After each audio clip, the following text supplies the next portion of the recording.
یہ جو موقع آتے ہیں نا شب برات کے، شب قدر کے، یہ بنیادی طور پر اللہ تعالیٰ کی طرف سے دی ہوا موقع ہوتا ہے کہ چلو تمہیں چانس دیتے ہیں، پابندی کوئی نہیں، لیکن رب کی طرف سے نا موقع ملتا ہے، چلو تمہیں ایک موقع دیتے ہیں، چلو اپنے آپ کو کلیئر کر لو، تمہیں موقع دیتے ہیں۔ یا اللہ کیا کرے؟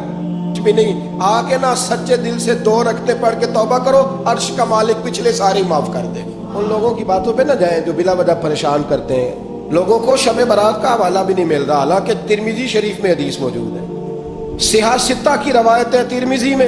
پہلے کہتے ہیں سیاہ ستہ سے دکھاؤ، جب سیاہ ستہ سے مل گئی تو اب اور کدھر جانا ہے؟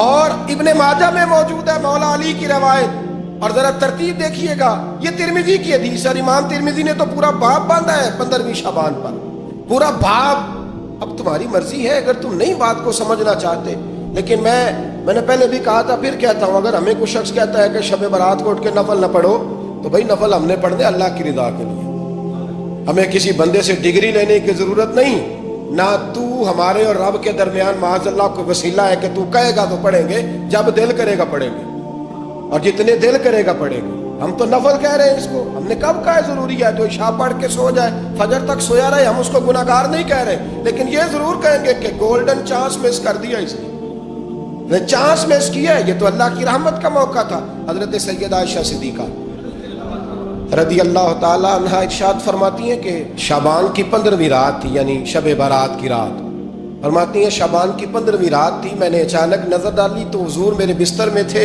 پھر میری نظر پڑی تو حضور نہیں تھے، میرے دل میں گمان آیا، خیال آیا کہ شاید کسی اور زوجہ کی طرف حضور کا میلانے تباہ ہو گیا ہو، وہاں تشریف لے گئے ہوں۔ فرماتی میں اٹھی باہر گئی تو نبی کریم علیہ السلام جنت البقیع میں تھے، قریب ایک جگہ پہ حضور دعائیں مانگ رہے تھے۔ فرماتے میں گیا تو حضور فرمانے لگے، ابو بکر کی بیٹی تو نے کیا گمان کیا کہ اللہ کا رسول تیری حق تلفی کرے گا؟ عرض کی حضور آپ مالک ہیں، کہیں اور جانا چاہیں تو میری طرف سے پابندی نہیں۔ کہتی ہے وہاں کھڑے کھڑے میرے رسول کریم نے بیان فرمایا، یہ ترمذی کے لفظ ہیں، حضور نے فرمایا عائشہ یہ شعبان کی 15ویں رات ہے، مدینے میں سب سے زیادہ بکریاں بنو کلب کا قبیلہ پالتا تھا، فرمایا آج کی رات بنو کلب کے قبیلے کی بکریوں کی تعداد کے مطابق اللہ میری امت کے لوگوں کی بخشی فرما دے گا۔ یہ وہ رات ہے۔ جناب عائشہ صدیقہ رضی اللہ تعالیٰ عنہ نے بات رات کو سنی تنہائی میں نبی پاک سے، رات کو تنہائی میں حضور سے سنی، سویرے جناب عائشہ نے کل امت کو بتائی۔ اگر یہ بات اہمیت والی نہ ہوتی تو بی بی صاحب آگے روایت کرتی، یہ کتابوں میں آتی، یہ لوگوں کو بتاتی۔ حضرت عائشہ نے روایت کیا اور مولا علی شیر خدا نے تو کھل کے کہا، ابن ماجہ میں حضرت علی سے پیار کرنے والوں کے لیے الگ عنوان، مولا علی نے کھل کے فرمایا شعبان کی 15ویں رات کو رات عبادت کرنا اور سویرے روزہ رکھنا۔ حضرت علی کے لفظ بائی نہیں سیاستہ میں، رات کو روز عبادت کرنا، دن کو روزہ رکھنا۔ ویسے تو رب کریم ہر روز تہجد کے وقت پہلے آسمان پر نزول اجلال فرماتا ہے اور لوگوں کو فرماتا ہے کوئی بخشش مانگنے والا؟ کیا انداز ہے مولا علی شیر خدا حدیث روایت کرتے ہیں، رنگ کیا ہے؟ فرمایا باقی راتوں میں نا تھوڑا سا پیکج ہوتا ہے، تھوڑا سا آخری حصے میں رات کے شب برات کو نا رات چڑھتے ہی اللہ پہلے آسمان پر جو اس کی شان کے لائق ہے نزول اجلال فرماتا ہے، اور پہلا جملہ یہ فرماتا ہے کوئی معافی مانگنے والا؟ اللہ کرے آپ کو سمجھ آئے، یعنی معافی دینے والا کہہ رہا ہے چلو آؤ ادھر آؤ ذرا معافی مانگو، میں معاف کرنے آیا ہوں، مانگو معافی، ہے کوئی معافی مانگنے والا؟ معاف کر دیں گے۔ اور آپ فرماتے ہیں ہے کوئی رزق مانگنے والا؟ وہ جو بڑی درخواستیں دیتے پھرتے ہیں نا مختلف اداروں میں، وہ ایک درخواست نا شب برات والی رات بھی دے۔ اور میں نہیں کہہ رہا، مولا علی شیر خدا فرما رہے ہیں، اور وہ خود نہیں فرما رہے، وہ نبی پاک کا فرمان نقل کر رہے ہیں، اور وہ رسول اللہ صلی اللہ علیہ وسلم کی بات نہیں بیان کر رہے، وہ کہتے ہیں رب فرماتا ہے کوئی روزی مانگنے والا؟ سارے سیٹھوں نوابوں جاگیرداروں کے پاس جا کے تھک گئے ہو، ایک دن میرے کہنے پر، ایک رات، ایک دیہڑی ذرا شب برات والی لگا کے تو دیکھو۔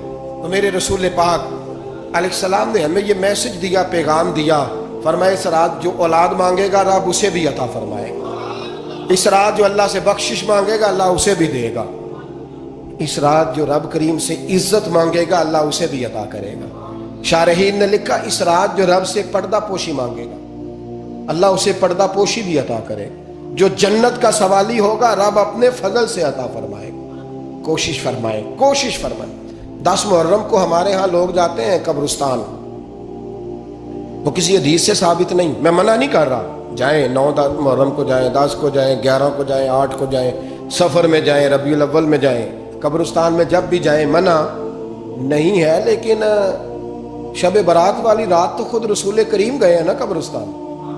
اب جو بات میں نے سمجھانی ہے اس کو سمجھیں. نبی پاک کی والدہ کا مزار نہیں ہے وہاں جنت البقیع میں. حضور کے کو بھائی بہن, حضور کیا کرنے گئے؟ امت کی بخشش کے لیے گئے.